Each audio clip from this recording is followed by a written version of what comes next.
na Bíblia, né, tem resposta para tudo. Não tem área da nossa vida que a Bíblia não tenha resposta. Seja sentimental, financeiro, na saúde, ministerialmente, sobre a amizade. Deus tem resposta para tudo. Talvez você esteja aqui hoje numa fase de vida sentimental muito difícil, como talvez em outras áreas também não esteja fácil para você. Mas você vê que hoje a área sentimental é uma isca que Deus tem usado para te atrair a sua atenção para Ele. Tendo acabado de falar, disse Simão: Vá para onde as águas são mais fundas, e a todos lancem as redes para a pesca. Simão respondeu: Mestre, nos esforçamos a noite inteira e não pegamos nada, mas porque és tu quem está dizendo, vou lançar as redes. Quando o fizeram, pegaram tal quantidade de peixe que as redes começaram a se rasgar. Assim como ele fez com seus discípulos, né? Ele estava ali para abençoar, para ajudar os seus discípulos com uma questão financeira, mas não, Jesus estava trabalhando uma coisa muito maior, que era o ministério deles, né? Então, assim, é impressionante o quanto Deus, ele sabe das nossas necessidades e trata, né? Não só trata, mas ele arca com aquilo que nós precisamos, ele sabe das nossas necessidades, mas ele também abre os nossos olhos diante daquilo que é maior, daquilo que é o propósito verdadeiro. Então, olha que lindo ali. Aqueles discípulos recebendo do Senhor, recebendo de Deus uma bênção financeira, né? Mas eles estavam ali, na verdade, sendo os primeiros discípulos ali, no caso, que era Pedro, Tiago e João, os primeiros convocados, né, a trabalharem para Jesus, né, trabalhar no reino de Deus. Olha, gente, que privilégio foi esse. Andar 3 anos e meio com Jesus, com um mestre, aprender ali com ele, do lado dele, gente. É coisa linda demais. Então, já inicio já essa ministração, passo a palavra para que você entenda que não tem nenhuma necessidade que você tenha hoje que ele não conheça, ou que ele não vai fazer, que ele não vai te ajudar. Deus, ele sabe das tuas necessidades. Por isso que Deus está dizendo hoje, a partir dessa live, como de muitas outras formas que Deus tem falado com você, que ele tem cuidado de você, das tuas necessidades, sejam elas financeiras, sejam elas emocionais, físicas, espirituais, né, no meio da sua família, na amizade. Deus, ele cuida de tudo. Ele sabe de tudo. Então, para você que está ansioso, preocupado com o dia de amanhã, com questões financeiras, né, com questões às vezes familiar, com amizades, no trabalho, seja o que for, saiba que Deus, ele está cuidando de tudo isso, vai colocar as coisas no lugar. Mas o que você deve pensar agora de maior e mais importante é, qual que é o propósito por trás de tudo isso? Será que essa luta, vamos dizer assim, essa preparação toda que às vezes a gente tem, que Deus nos coloca em provas específicas, será que é só para a gente simplesmente colocar uma aliança de ouro no nosso dedo, ou uma aliança de compromisso de namoro, ou só para dar um beijo no nosso varão, na nossa varoa? Será que toda essa luta é só por causa de uma pessoa, de um varão, de uma varoa, né? Não é só isso. Tem muito mais coisas aí por detrás, né? E Deus começa aqui por a gente, começa por você. E enquanto você não entender o propósito do seu tempo de espera, mais a gente fica rodeando. Mais a gente fica ali no deserto, rodeando, rodeando, rodeando. Porque a questão maior não é a bênção em si. Não é o varão ou a varoa. A questão maior é o que Deus está fazendo dentro de você. E quanto mais rápido você entender isso, mais rápido também você sai do deserto, né? Existem tempos da nossa vida que Deus ele estipula para nós passar. Por exemplo, quando o povo dele, quando por conta dos pecados deles, né, Deus, né, lançou sobre o povo, né, um tempo determinado de cativeiro, né, com o rei da Babilônia. Eles tinham que permanecer lá por 70 anos. Não tinha conversa. Eles iam ficar lá por 70 anos. Deus estipulou aquele tempo para eles. Então, assim, é um tempo que eles não tinham escolha. Eles precisavam passar. Porém, existem tempos que nós não precisamos passar. Né? Por exemplo, o povo que estava no deserto, que saiu lá do Egito em direção à Terra Prometida, eles duraram 40 anos no deserto. Mas era a vontade de Deus que eles ficassem ali rodeando, rodeando, rodeando no deserto? Não. Mas eles, por conta da desobediência, por conta de muitas coisas, eles mesmos ficaram ali rodeando, sabe? Sem entender o verdadeiro propósito. Se vocês for pesquisar um pouquinho, vocês vão ver que o percurso era bem, mas muito, muito, muito mais curto do que eles realmente passaram. Eles demoraram cerca de 40 anos no deserto, quando por um caminho, por exemplo, mais fácil, poderia durar, por exemplo, 11 dias. Olha, gente, a diferença de 11 dias, ou até de quase um mês, se eles quisessem, se fossem passos muito devagar, sabe, só curtindo. Mas não. Eles ficaram 40 anos rodeando ali naquele processo, né? Que a princípio o próprio Deus, né, os direcionou por um caminho mais longo, né, por conta da proteção do povo dele. Deus ele sabia que pelo caminho mais curto eles não tinham preparo para passar. O caminho mais curto ali representava muita guerra, guerreiros, pessoas assim que o povo dele não tinha estrutura para suportar. Então Deus ali colocou eles por um caminho mais longo, mas um caminho mais seguro. Porém, às vezes Deus nos coloca, Deus permite alguns desertos na nossa vida, e não significa que lá é lugar de morada, que é lugar da gente permanecer lá. Então entenda que deserto não é lugar para a gente fazer morada. Não é para a gente achar que vão ficar lá por muito tempo. E às vezes você olha assim para o seu tempo e você fala assim, ai, bem, tá insuportável, eu não aguento mais este tempo. Mas será que você está entendendo o seu tempo hoje? O propósito do seu tempo? Será que você é como o povo, por exemplo, que estava em cativeiro, que Deus determinou que eles precisavam passar por aquele tempo, independente de quanto fosse? Ou será que você é como o povo, por exemplo, que saiu do Egito, né, estava indo em direção à Terra Prometida, e estava quebrando a cabeça por coisas que ainda não tinha entendido, né, por coisas que Deus já estava direcionando e ficava lá, sabe, quebrando a cabeça? Sabe? É como se a gente ficasse naquele looping eterno, passando pelas mesmas coisas, com o mesmo pensamento, sempre do mesmo jeito. Né? Então, assim, você tem tempos que você pode sim, né, passar mais rápido. Quanto mais rápido você entender, você pode passar. Por isso que eu falo, né? A gente nunca pode generalizar. Cada história ela é uma história, né? Cada pessoa é uma pessoa e Deus conhece cada história em sua particularidade. Né? Então, assim, a gente não pode ser ferro e fogo. Às vezes, uma coisa que serviu para mim, né, que foi para mim, não vai ser para você, né? Porque você tem a sua história, você tem a sua forma, né? Quando eu falo forma, a forma que Deus está agindo com você, né? Por exemplo, no meu tempo de espera, bem lá no finalzinho já, quando a coisa estava quase perto de acontecer, eu liguei para o Cláudio, porque ele estava indo embora. Nós éramos amigos nessa época, mas ele estava indo embora, assim, estava indo morar na casa da moça que ele estava noivo, e eu entrei num desespero, assim, muito grande, dentro de mim. Ai, meu Deus, e agora? Ele tá indo morar com ela, agora ferrou, né? Se vocês acham que é ruim, né, você saber que a pessoa noivou com uma outra pessoa, você saber que ela foi morar com outra pessoa, gente, é um desespero ainda maior. Nossa, Jesus amado. Né? Então, assim, eu entrei num desespero interior muito grande. Né? Porém, nesta fase do nosso relacionamento, nós já éramos muito próximos, principalmente em amizade. Então, ele tinha, vamos dizer assim, ele tinha confiança em mim e eu tinha confiança em conversar com ele e falar algumas coisas para ele. E em todo o meu processo, eu sempre respeitei o espaço dele e o tempo dele. Eu não ficava no ouvido dele, ah, essa moça não é de Deus para você. Eu não ficava no ouvido dele, ó, oh, eu sou para você. Não, olha aqui, eu sou preparada. Olha, Deus me revelou isso, Deus me revelou aquilo. Não, eu não falava nada disso. Eu respeitava o tempo dele, o processo dele. Ele percebia pelo meu olhar, pelas minhas atitudes, às vezes quando eu me afastava.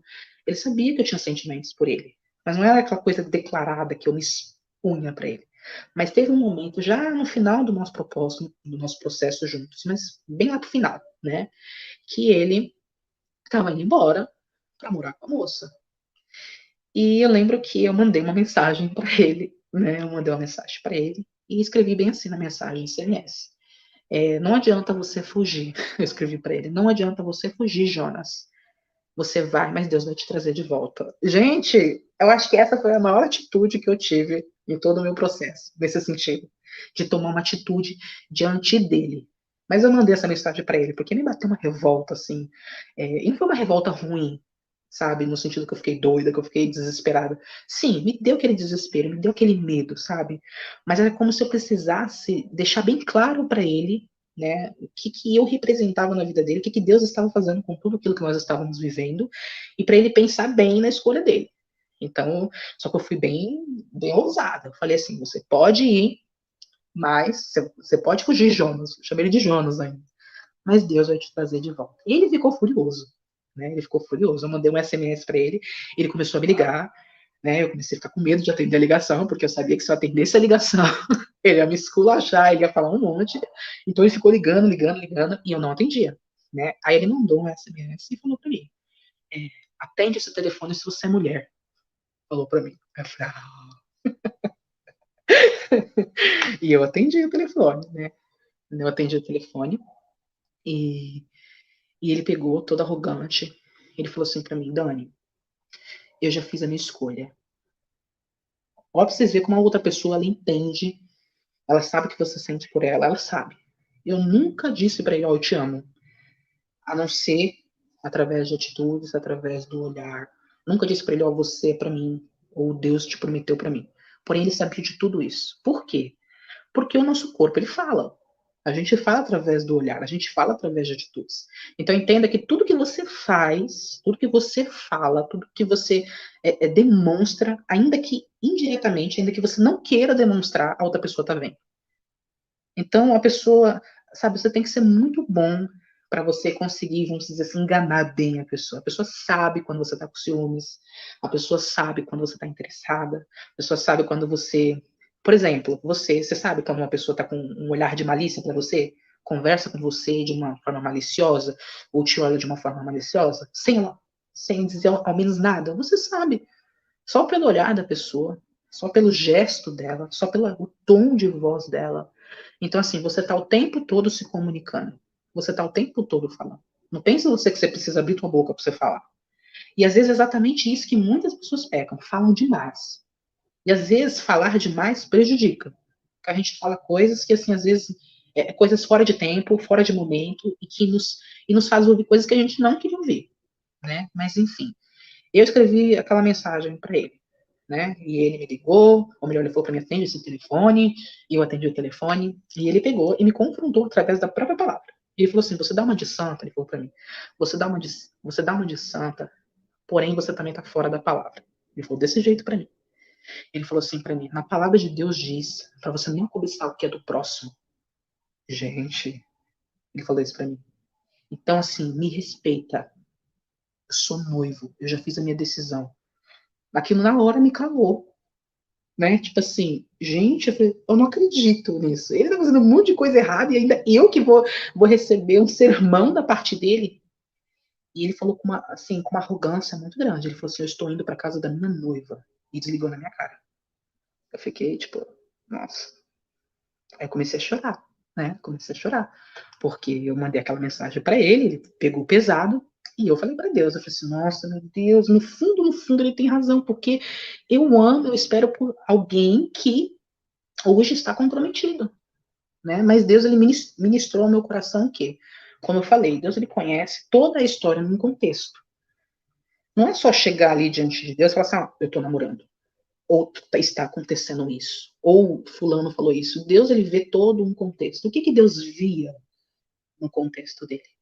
O que estava acontecendo no contexto que Deus, com seu olhar, né, grandioso, sabia? Deus, ele sabia que nós tínhamos um relacionamento no passado, que esse relacionamento acabou, porque eu terminei o relacionamento por ordem dele, né? Por ordem dele, entrei num tempo de espera, por ordem de Deus. Então, por mais que as circunstâncias ali mostrassem que a moça estava com ele, que ela tinha mais direitos, vamos dizer assim, porque ela era a pessoa que estava compromissada com ele, no fundo, né, diante da ótica de Deus, a nossa história veio muito antes da moça. Veio antes da moça. Deus, quando fez a promessa para mim, foi antes da moça. Então, assim, e Deus não sabia de tudo isso? Deus não sabia que ele ia se relacionar com alguém? Deus sabia de tudo isso. Deus sabia de todas essas coisas. Então, assim, tem todo um contexto que Deus está olhando. Eu nunca, assim, mandei mensagem para a moça, ou eu nunca fui para cima dele, cobrando ele referente a ela, nem nada disso, ou quando eu vi se ela provocasse de alguma forma. E eu teria muitas chances de fazer isso, porque teve momentos que a gente estava muito próximo. Então, assim, o meu verdadeiro desejo não era se prejudicar. Eu fiquei, assim, muito mal com aquela resposta dele. E falei para o Senhor, eu falei assim, Deus, ele está certo.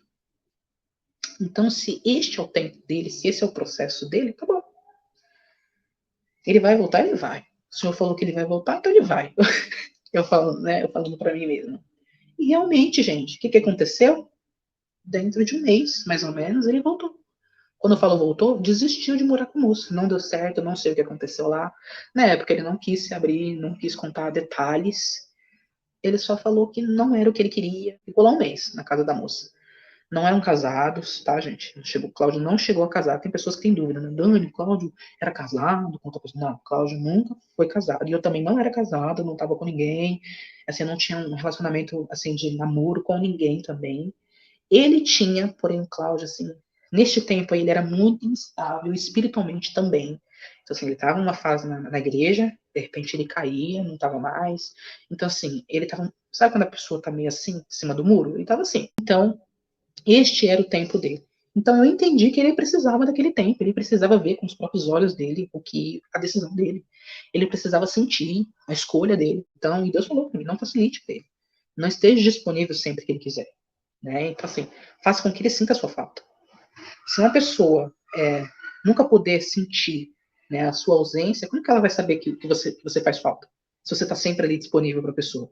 A pessoa liga, você corre. A pessoa te chama, você corre para ela. A pessoa te esculacha, te xinga. Quando eu falo xinga, né, te ofende de várias formas. Tem muitas formas de você, às vezes, ofender uma pessoa. A pessoa te ofende, te entristece, te magoa, mas ela sabe que você sempre vai estar lá. No dia que ela sentir um verdadeiro gelo, uma dureza de verdade, você vê que a coisa melhora um pouco. A pessoa até te trata melhor. E Deus me fez entender isso, que eu precisava respeitar o tempo dele, o processo dele. O meu processo, o processo de Dani, era esperar por ele. E dentro deste meu processo que Deus deu para mim, eu não podia me relacionar com ninguém. Então eu não podia sair por aí ficando com ninguém, sair por aí beijando outros rapazes. Ah, então enquanto a benção não vem, vou fazer que nem a Sara com Agar. Vou dar uns beijos aqui, dou uns amassos ali, entendeu? E às vezes, uma decisão nossa precipitada, um errinho nosso que para nós parece ser inofensivo, pode trazer uma consequência muito grande lá na frente. No caso de Abraão com Agar, né, e Sara, trouxe uma criança, trouxe um filho, né, um filho que teria, vamos dizer assim, consequências pelo resto da vida, né, enfim. Então, assim, a gente tem que tomar muito cuidado. Mas este era o meu tempo de esperar. Porém, era o tempo do Cláudio esperar? Não, gente, Cláudio não estava esperando nada. Eu estava no tempo de espera. Mas ele não. Estava lá seguindo a vida dele, dentro do que ele achava ser certo, ou enfim, afastado da presença do Senhor, ele estava lá, seguindo a vida dele, mas o tempo dele não era um tempo de espera. E eu precisava deixar ele viver o tempo dele. Quando eu falo deixar, que assim, você querendo ou não, a pessoa vai viver o tempo dela. Não adianta a gente achar que a gente vai esbravejar, que a gente vai falar, que vai mudar tudo. Não, gente. A pessoa, se você ora por alguém específico, se você espera por alguém específico, saiba que a pessoa tem o tempo dela. E no momento certo ela vai despertar. Né? E até quando você não conhece a pessoa certa para você também, né? A pessoa que Deus sabe que você vai se encontrar, que você nem conhece, mas ela também está vivendo o tempo dela. E às vezes não é tempo de vocês se conhecerem, não é tempo de vocês ainda se verem. Não é tempo ainda. Então é um tempo de você estar solteiro. Ali era o meu tempo de estar solteira. Talvez se o Cláudio estivesse na presença de Deus, ele não estaria num relacionamento, né? Porém, ele estava fora, então ele entrou num relacionamento por escolha dele, né? Que trouxe muitas consequências para ele. As maiores consequências referente ao relacionamento dele foi para ele, não foi para mim. Respingou em mim porque eu amava ele? Sim, mas foi mais para ele. Ele sofreu mais referente à escolha dele, né? Então, assim, entenda que você tem o seu tempo, a outra pessoa. Você conhecendo ou não ela, também tem o tempo dela. Então, não adianta a gente espernear, não adianta você chorar, sabe? Porque quando a gente fala de vida sentimental, não envolve só você. Envolve também o outro lado. Se fosse só por nós, pronto, resolvi aqui, Dani, tá tudo certo. Mas não é assim, né, amigas? Amigos, né? Não é bem assim. Tem os dois lados. E às vezes, o que a gente acha na nossa mente? Que, ai, Dani, eu vou fazer uma oração super poderosa, eu vou fazer um jejum super poderoso, que Deus vai, de repente, vai mudar toda a situação e pronto, Deus vai trazer o meu varão aqui pra mim. E Deus, gente, quando a gente fala de vida sentimental, Deus não vai pegar um sentimento de amor e vai pôr na cabeça da pessoa e a pessoa simplesmente vai passar a te amar. Gente, não é assim. Se você quer que alguém te ame, ou se alguém vai te amar, né? Ou você vai amar alguém, esse amor precisa ser conquistado, né? Vocês vão começar a se amar por conta de um relacionamento que vocês vão ter, seja ele inicial de amizade, seja ele às vezes de um amor que às vezes um amor fraternal, às vezes acontece relacionamentos depois futuros de pessoas que no início não se viam como namorados, né? Que não olhava para outra pessoa dessa forma.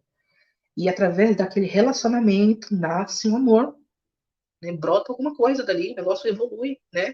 Mas se você não tem contato com a pessoa, você não busca ter nenhum tipo quando eu falo relacionamento, que relacionamento você tem com todo mundo, você se relaciona com as pessoas. Né? Você se relaciona com seus amigos, quando eu falo relaciona, né? Você conversa, você dialoga, você aprende, você se entrega, você, de alguma forma, você está ali criando um laço com pessoas. E é isso, na vida sentimental precisam ser criados laços. Se você não criar laços com alguém, se você não permitir se conhecer alguém ou conhecer outra pessoa, né, esse laço não vai ser completamente verdadeiro. Você vai criar melhor, né? Você vai entrar numa bolha, vamos dizer assim, emocional, que você vai achar que você sabe o que você sente. Entenda que se você não conhece alguém com profundidade, se você não tem relacionamento, se você não tem vínculo com ele, você não tem, vamos dizer assim, propriedade para você falar de algo que você não conhece e que você precisa conhecer. Ai, Deus, mas como que eu faço isso? Então, aí que entra a tua parte. Quando a gente fala de relacionamento de homem e mulher, é isso, gente. É necessário que os dois se queiram. É necessário que os dois tenham sentimentos um pelo outro. A gente teve, quando a gente namorou, sentimentos. Do quê? De atração. Tinha. De desejo.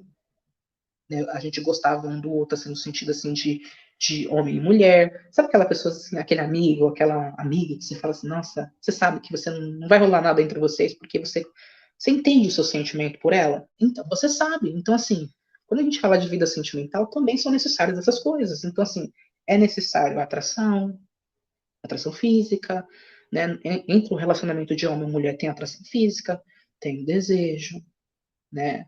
Ah, Dani, mas isso é demônio. Não é demônio, gente, é hormônio. E a pastora falava pra mim, Dani, isso não é demônio, é hormônio. Porém, segura esses hormônios. Ora para Deus conter isso daí. Porém, é hormônio. A nossa tendência é ser atraído, é se atrair pela outra pessoa. A gente sente borboletinhas na barriga, a gente se sente atraído, a gente sente aqueles sentimentos, sabe? Enfim. Mas tem pessoas, às vezes, que criam sentimentos por pessoas que você está vivendo numa ilusão, você está vivendo por algo que você, vamos dizer assim, eu tenho medo de perder algo que você nunca teve. Ai, Dani, mas eu não consigo deixar partir, eu não consigo deixar ir. Como que você vai deixar ir uma coisa que você nunca teve? Então, assim, você entra num aprisionamento emocional. Você acha que você precisa daquela outra pessoa, quando na verdade você nunca teve ela. Gente, isso é muito forte. Muito forte. Então, assim, eu até comentei no grupo esses dias atrás, eu coloquei aí, uma amiga comentou lá, o que é que eu faço? Se Deus falou pra você não, não é não, amiga. Então, deixa embora. Mas se Deus não falou nada, no sentido assim, que Deus não falou não, mas também não falou sim, se a pessoa tá solteira, conquiste. A pessoa, conquiste. Enquanto a pessoa estiver solteira, ainda há esperança. Então, assim, por exemplo, no seu, no, na nossa certidão, né, de nascimento, tem a certidão de nascimento e tem a certidão de casamento. Estado civil. Gente, só existe o estado civil que tem é o quê, gente? É solteiro, casado, né? Tem divorciado e viúvo, certo? Vocês já viram o estado civil de noivo? Estado civil de namorado? Não tem, gente. É um compromisso? É um compromisso. Que deve ser respeitado? Deve ser respeitado. Porém, enquanto ainda namora, enquanto ainda está noiva, ainda existe esperança. Por quê? Não é um registro civil, não é algo ainda totalmente determinante que a pessoa vai casar. É para isso que serve o namoro. Para você conhecer, para você saber, né, o terreno que você está pisando. É para isso que serve o namoro. O problema é que as pessoas estão querendo colocar tudo no namoro. Não sei se vocês entendem. Pessoas que levam vida de casados enquanto namora, sabe? E traz um peso muito grande para um relacionamento que às vezes não tem, né? Uma pessoa chegou uma vez dizer para mim, ai, Dani, você lutou por uma pessoa que estava comprometida e tal. Eu não lutei por uma pessoa comprometida. Ele se comprometeu depois. Ele se comprometeu depois. Então, assim, graças a Deus eu não cheguei a esse ponto, o Cláudio não chegou ao ponto de casar com uma outra pessoa. Acho que seria muito pior. Misericórdia. Mas assim, se ele tivesse casado com uma outra pessoa, eu teria desistido, gente, porque eu acredito nos princípios bíblicos. Se ele casasse, eu entender, não é para mim.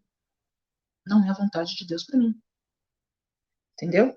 Então, entenda isso, que não pode ferir os princípios de Deus. Não pode ferir.